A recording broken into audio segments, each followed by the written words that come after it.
नमस्कार, जय हिंद साथियों। स्वागत है आप सभी का हमारे यूट्यूब चैनल पर। अगर आप तैयारी कर रहे हैं एयरफोर्स, नेवी, कोस्ट गार्ड या फिर एसएससी की, तो आप एकदम सही स्थान पर हैं। आज की वीडियो में मैं आपको कुछ इंपॉर्टेंट इंग्लिश के कॉन्सेप्ट के बारे में बताने वाला हूं, तो कृपया करके वीडियो को शुरू से लेकर अंत तक देखें। और वीडियो पर अगर आप नए हैं तो सब्सक्राइब करें और लाइक करें, कमेंट करें इसी तरीके की एग्ज़ाम्स रिलेवेंट वीडियो देखने के लिए।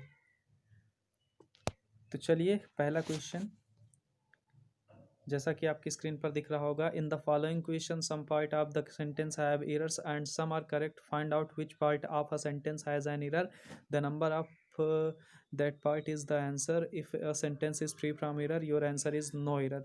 तो देखिए, पहला क्वेश्चन कह रहा है कि you must either be regular with your studies and study for longer period before the examination. तो देखिए, आपके लिए इसमें क्या करना है, इसमें आपको एरर छांटना है। तो चलिए, मैं आपको कुछ टाइम देता हूँ, तब तक आप लोग इसका एरर ढूंढिए और कमेंट करिए।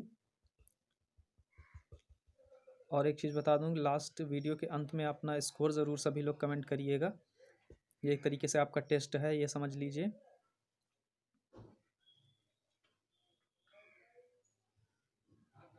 आपका टाइम हुआ। आप देखिए,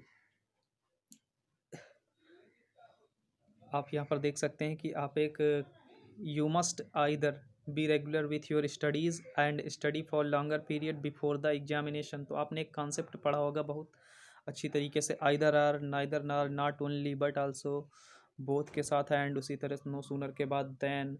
तो ये देखिए, यहाँ पर दे रखा है कि यू मस्ट आइदर, यहाँ पर आइदर दे रखा है, तो मतलब सेंटेंस में कहीं ना कहीं उसके सेकंड पार्ट में आर से ही कनेक्ट किया जाएगा। जो उसका सेकंड पार्ट होगा वो किस चीज़ से कनेक्ट होगा, ना तो नार से ना तो एंड से। तो यहाँ पर किससे कनेक्ट होगा, ये आर से कनेक्ट होगा। तो देखिए, आर दे ही नहीं रखा है, B regular with your studies and से जोड़ रखा है। तो गलती हमारी किस पार्ट में हो गई, तो गलती हमारी हो जाएगी यहाँ पर पार्ट थर्ड में गलती हो जाएगी। ओके, तो पार्ट थर्ड हमारा गलत हो जाएगा। तो एक बार मैं आपको रिवाइज करा दूंगा तो ये आपसे वो सही से क्लियर हो जाएगा। तो चलिए, नेक्स्ट क्वेश्चन पर चलते हैं इसी तरीके से। ये देखिए, अगला क्वेश्चन है, unless you do not agree to my request I shall be forced to take drastic measures. तो चलिए, आपको कुछ टाइम देता हूँ, तब तक आप इस सवाल को सॉल्व करिए। एक चीज़ विशेष ध्यान रखिए, सभी लोग अपना स्कोर ज़रूर बताएंगे वीडियो के अंत में। तो आपका टाइम शुरू होता है अब।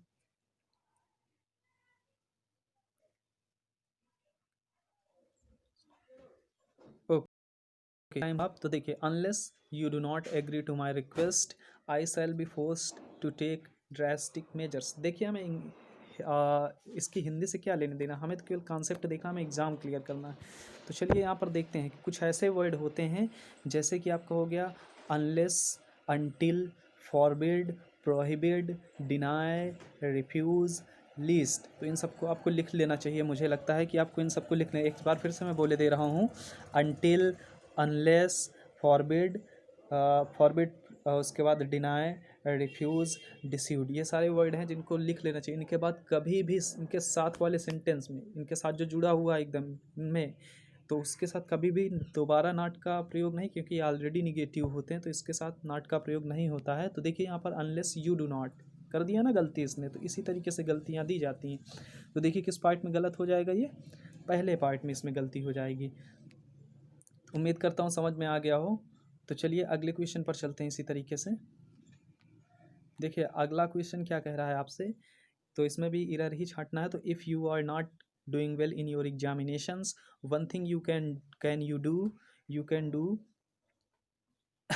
Watch to study harder. तो चलिए, आपका टाइम शुरू होता है अब। गलती ढूंढिए कहाँ पर है फॉल्ट इसकी। काफ़ी अच्छा कॉन्सेप्ट है यहाँ पर भी।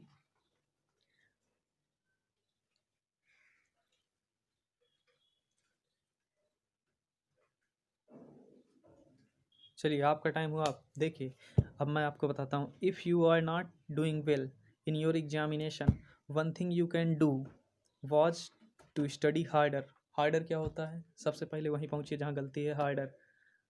मैं आपको इस तरह से ट्रेन कर दूँ कि आप सीधे वहीं पहुँचेंगे जहाँ पर गलती होगी अपने एग्ज़ाम टाइम पर भी। तो देखिए, हार्डर, हार्डर क्या होता है, हार्डर होती है आपकी कंपरेटिव डिग्री। और कंपरेटिव कब यूज करिए, एक तो उसके साथ दैन का यूज होता है, यहाँ पर कहीं दैन नहीं है। दूसरा, वो उसका जो कंपैरेटिव डिग्री उसका यूज़ हमेशा दो वस्तुओं के बीच तुलना करने पे होती है। अब भाई साहब यहाँ देखिए, if you are not doing well in your examination one thing you can do was to study harder. यहाँ पर कहाँ पर तुलना की गई भाई, खुद की स्टडी की बात बताई जा रही है, उसको बढ़ाने की बात बताई जा रही है, ना कि उसकी तुलना करने की। तो यहाँ पर किस पार्ट में गलत हो जाएगा, उम्मीद करता हूँ कि आप लोग समझ गए होंगे मेरे समझाने से। तो देखिए यहाँ पर हार्डर नहीं, केवल हमें स्टडी हार्ड करनी चाहिए। तो यहाँ पर क्या हो जाएगी, पार्ट सी पे गलती हो जाएगी। तो चलिए अगले सेंटेंस पे चलते हैं। देखिए अगला सेंटेंस आपकी स्क्रीन पर शो हो रहा होगा। अगला सेंटेंस है, जी हाँ, अगला सेंटेंस है आपका, ये भी एक गजब का कॉन्सेप्ट है, इसको तो मैं कहता हूँ कि ज़रूर नोट डाउन करिएगा। देखिए, I saw only 5 police who were running after the bank robbers.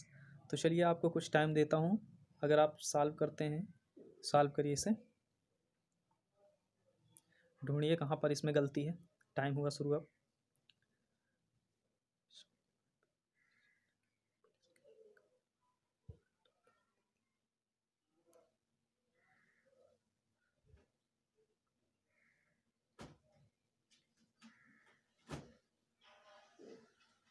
चलिए आपका टाइम हुआ, आप देखिए। एक चीज़ याद रखिए, कहीं पर भी नोट डाउन करिए, यदि पुलिस दे रखा हो और पुलिस के आगे नंबर दे दे, जैसे 1 2 3 4 5 6 7 कुछ भी दे दे, तो याद रखिए कि पुलिस के बाद वुमेन या फिर मेन का प्रयोग जरूरी है, और इसके साथ वेयर का ही प्रयोग है, इसके साथ वेयर का प्रयोग होगा। ओके, मतलब प्लूरल वर्ब का प्रयोग किया जाएगा। तो देखिए प्लूरल वर्ब तो यहाँ पर करेक्ट है, वेयर लगा हुआ है, लेकिन यहाँ पर पुलिस के आगे 5 है और उसके बाद मेन नहीं, मेन या वुमेन का प्रयोग नहीं है। तो इस तरीके से यहाँ पर गलती कहाँ पर किस पार्ट में हो जाएगी, यहाँ पर होना चाहिए था I saw only 5 police man who were running after the bank robbers. तो हमारी गलती किस पार्ट में आ जाएगी, फर्स्ट पार्ट में। ओके, तो उम्मीद करता हूँ समझ में आ गया होगा। तो चलिए अगले क्वेश्चन पर चलते हैं। अब अगला क्वेश्चन और बहुत अच्छा कॉन्सेप्ट है, तो इसको मैं विशेष रूप से कहूँगा कि आप लिख लीजिए, क्योंकि यही आगे आपको जब रिवीजन टाइम पे एक रफ बनाइए और उसमें जो मैं सारे कॉन्सेप्ट बताता जा रहा हूँ उनको आप लिखते जाइए, उनको डेली बेस पे रिवाइज करिए। तो जैसे जैसे आप रिवाइज करेंगे तो ये जब क्वेश्चन आपको दोबारा मिलेंगे तो तुरंत आप गलती पे ही सीधे पहुँच जाएंगे, तो जिससे आपका काम भी बन जाएगा, है ना। तो चलिए इस क्वेश्चन को देखिए, suppose if he did not turn up what would you do, no error. तो चलिए आपका टाइम शुरू होता है अब, जल्दी से इसका रॉन्ग पार्ट सेलेक्ट करके बताइए।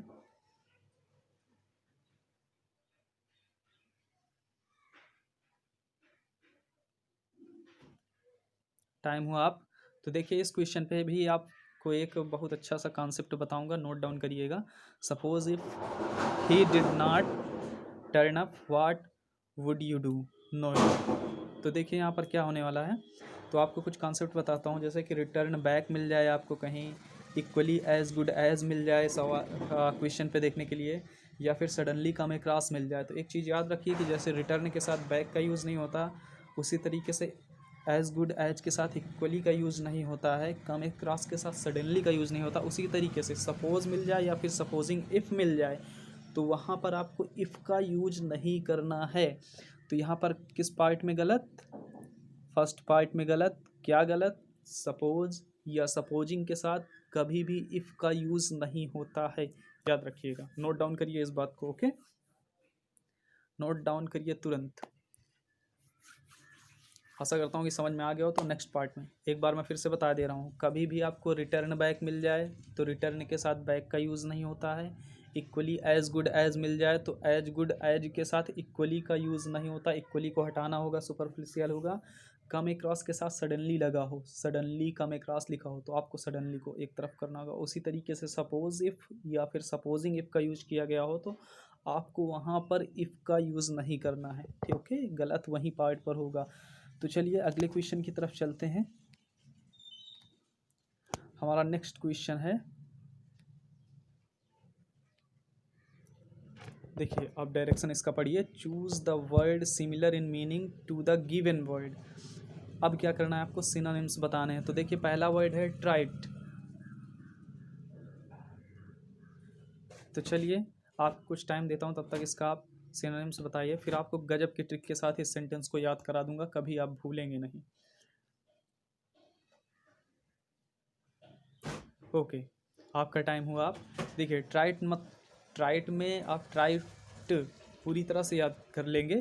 तो देखिए ट्राई, एक वर्ड इसमें क्या आ रहा है, ट्राई। तो आपने बहुत सारी देखी होंगी कि जो चीज़ ट्राई कर ली जाती है वो क्या हो जाती है, ओवर यूज़ हो जाती है, मतलब यूज कर चुकी होती है एक बार, तो कॉमन प्लेस सबके लिए हो जाती है ना। तो क्लेवर मतलब चालाक, ब्रीफ मतलब संक्षिप्त हो जाता है ना।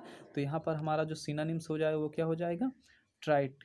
याद कैसे करेंगे, ट्राई की हुई चीज़ मतलब कॉमन प्लेस, जो सब कोई जा सकता है, आ सकता है, सबके लिए, कैसे भी कोई भी हो खेल सकता है। जैसे गली में, गांव गली में लोग क्रिकेट नहीं खेलते हैं तो कहते हैं ट्राई बॉल करो, ट्राई तो कोई भी खेल लेता है ना। तो चलिए यहाँ तक क्लियर हुआ। अब नेक्स्ट क्वेश्चन पे चलते हैं हम। उम्मीद करता हूँ ये समझ में आ गया। ट्राइट मतलब होता है सभी के लिए, मतलब एकदम से यूज किया हुआ, तो मतलब कॉमन प्लेस हो जाएगा। तो अगली क्वेश्चन पे चलते हैं, ऑनस। देखिए चलिए आपका टाइम शुरू होता है, इसका आंसर बताएं, सिनोनिम्स बताना है इसका।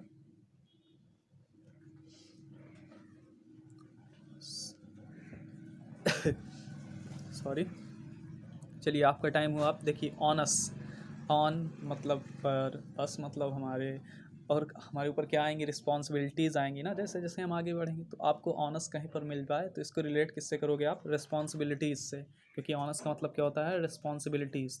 तो ये वर्ड आपको जब भी दिखे तो आप कैसे याद करेंगे, रिस्पॉन्सिबिलिटीज़ ऑन अस, हमारे ऊपर जिम्मेदारी। ये वर्ड जब आप कई बार याद करेंगे तो आपको, आप इसे सीख जाएंगे। तो यहाँ पर क्या हो जाएगा, ये देखिए रिस्पॉन्सिबिलिटीज, सैडनेस का मतलब होता है दुख, हैप्पीनेस का मतलब होता है सुख, क्रिटिसिज्म का मतलब होता है किसी के ऊपर गलत टिप्पणी करना। ओके, अगले क्वेश्चन पर चलते हैं। देखिए नेक्स्ट क्वेश्चन है डेरिजन, डेरिसियन, डेरिजन। ओके, डेरिजन ही पढ़ते हैं इसे, डेरिजन होगा, डेरिजन। तो चलिए इसका भी आपको सिनोनिम्स ही बताना है। अभी आपका टाइम शुरू होता है। अब सिनोनिम्स बताइए इसका क्या होगा।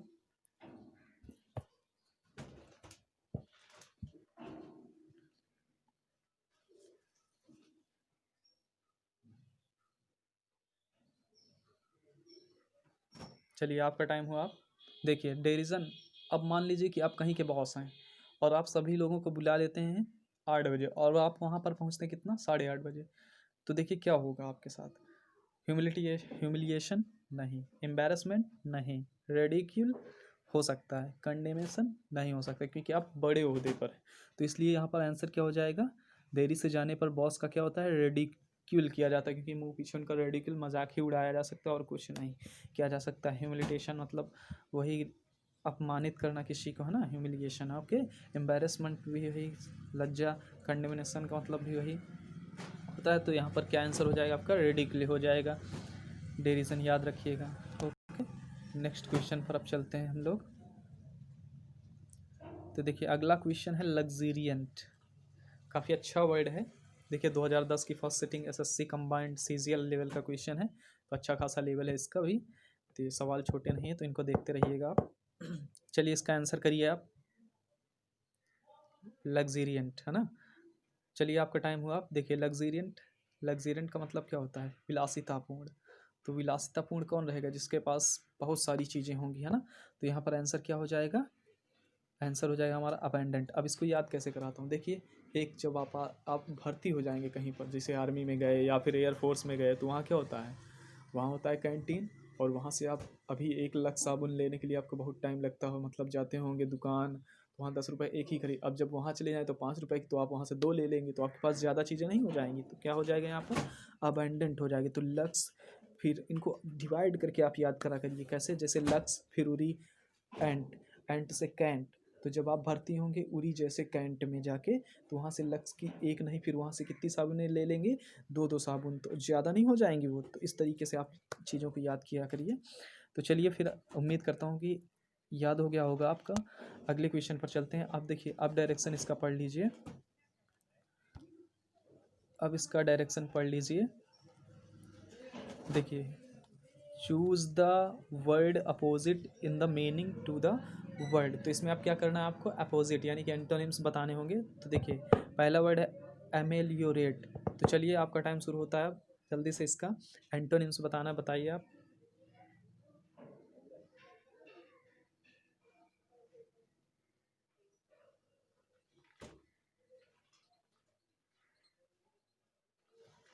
चलिए आपका टाइम हुआ, आप देखिए एमेलियोरेट कैसे। एमेलियोरेट का मतलब होता है किसी चीज़ को सुधारना या संशोधन करना। तो अब देखिए इसको कैसे आप याद कर सकते हैं। मान लीजिए कि जैसे कि किसी के फादर क्या होंगे, मर्चेंट होंगे, मतलब व्यापारी होंगे। तो उनके कई सारे व्यापारी दोस्त भी होंगे। तो क्या करते हैं ये सभी लोग व्यापारी, जैसे इनको जब रेट को सुधारना होता है, क्या करते हैं, ग्रुप बनाते हैं कि आओ मिलो फिर रेट सुधारते हैं, है ना। देखिए एमिलियो रेट, आओ मिलो रेट सुधारें। तो क्या करते हैं वो लोग, किस लिए मिलते हैं सभी लोग, रेट सुधारने के लिए। तो इसका जो सिनोनिम्स है वो तो इम्प्रूव है, लेकिन जो इसका एंटोनिम्स हो जाएगा बिगाड़ने के लिए, तो वो मिलेंगे नहीं। तो इसका एंटोनिम्स जो हो जाएगा वो वर्सन हो जाएगा। ओके, इम्प्रूव इसका क्या हो जाएगा, शाइनो हो जाएगा। ये जो है इसका शाइनो होगा। ओके, क्या हो जाएगा, ये शाइनो हो जाएगा। हाँ, डिपेंड माने होता है किसी के ऊपर निर्भर करना, सॉफ्टन का मतलब होता है मुलायम। तो उम्मीद करता हूँ ये क्वेश्चन आपको अच्छी तरीके से आ गया। एक बार फिर से रिपीट करे दे रहा हूँ। एमेलियोरेट मतलब होता है सुधारना या संशोधन करना। व्यापारी लोग जो होते हैं वो आपस में मिल करके बैठ करके रेट को क्या करते हैं, संशोधित करते हैं या सुधारते हैं, वर्सन नहीं करते हैं। तो इसका एंटोनिम्स क्या हो जाएगा, आपका वर्सन हो जाएगा। ओके, उम्मीद करता हूँ समझ में आ गया। अगले क्वेश्चन की तरफ चलते हैं। अकॉर्ड, अकॉर्ड, चलिए आपका टाइम शुरू होता है। अब इसका एंटोनिम्स बताना, तो जल्दी से एंटोनिम्स बताइए, फिर आपको मैं बताता हूँ एक ज़बरदस्त तरीके से इसको आप कैसे याद कर सकते हैं।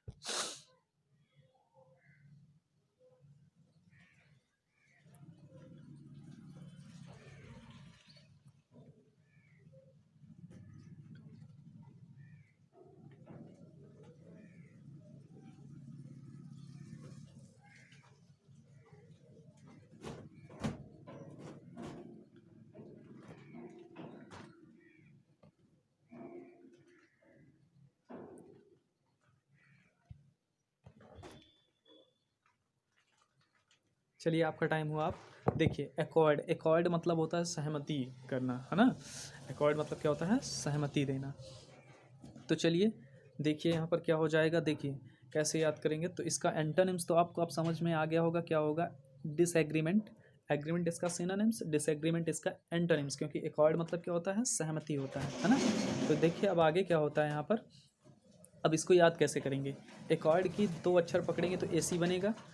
ओ आर डी ऑर्डर कर सकते हैं, है ना। तो एसी को ऑर्डर करने पे सभी घर वाले क्या दे देते हैं, सहमति दे देते हैं। तो इसका एंटोनिम्स क्या हो जाएगा, डिसएग्रीमेंट हो जाएगा। वेलकम माने होता है स्वागत करना, डिसरिस्पेक्ट का मतलब होता है अवमानना करना, कन्फॉर्मिटी का मतलब भी कहीं ना कहीं सहमति देना होता है। तो ये इसका सिनोनिम्स है, तो ये हो नहीं सकता। तो चलिए ये वर्ड याद हो गया होगा आपको।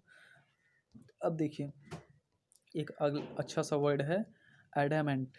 इसका भी आपको एंटोनिम्स बताना है। तो चलिए बताइए, टाइम शुरू होता है अब आपका।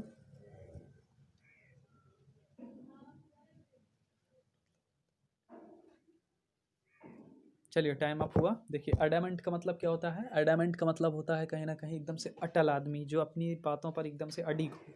तो देखिए अडामेंट का मतलब होता है अडिग। इसका एंटोनिम्स क्या हो जाएगा, एंटोनिम्स हो जाएगा यहाँ पर,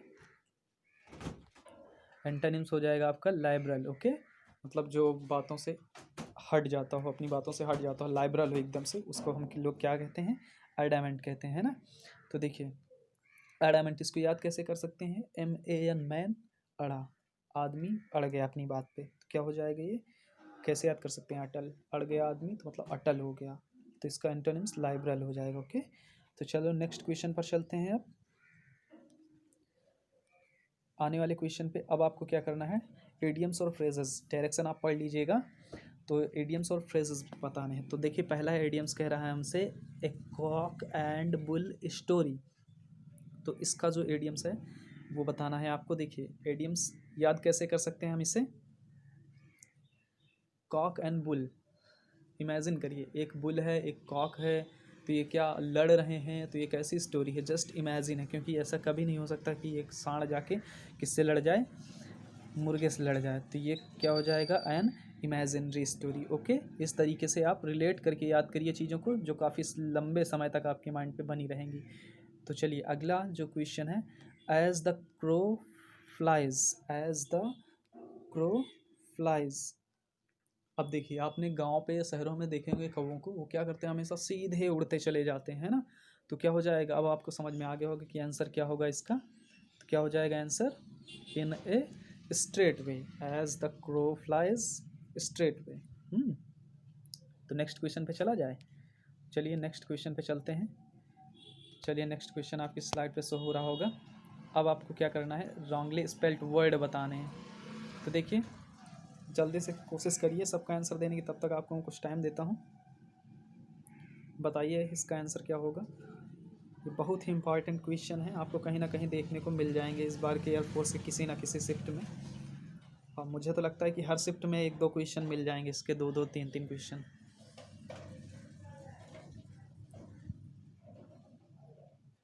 चलिए एफिशिएंट, EFFICIENT सही है। सफिशिएंट, SUFFICIENT ये भी सही, मैग्निफिकेंट भी सही है, प्रोफिशिएंट पहले में सभी स्पेलिंग आपकी कहीं ना कहीं सही है।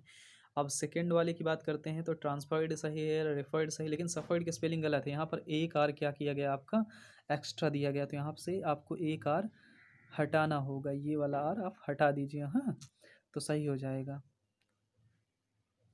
ओके, एक आर जब हटा देंगे तो ये वाला सही हो जाएगा। उसके बाद आता है आपका अगला वर्ड है आपका प्रोसीड, सही है। अगले पे देखते हैं, अगर हम प्रोसीड आपका सही हो जाएगा, PROCEED। एक्सीड भी सही है, सुपर सेड भी सही है। सुपर सेड की स्पेलिंग गलत है यहाँ पर, सक्सीड भी सही है। तो देखिए सुपर सेड की स्पेलिंग क्या होती है, लिख लीजिए SUPER ये सही स्पेलिंग होती है। ओके चलिए अगला क्वेश्चन देखिए, एडमोनिस सही है। एबोरोजीन, एबोरोजीन की स्पेलिंग गलत है यहाँ पर, ABORIGINE होता है। ओके सिलेक्ट कर लीजिए इसे, ये पार्ट हमारा। मैं टिक मारे दे रहा हूँ जो जो गलत हैं, जिनकी स्पेलिंग आपको ढूंढ करके खुद लिखनी। ये इसमें ये वाला था, इसमें ये वाला है, इसमें ये वाला।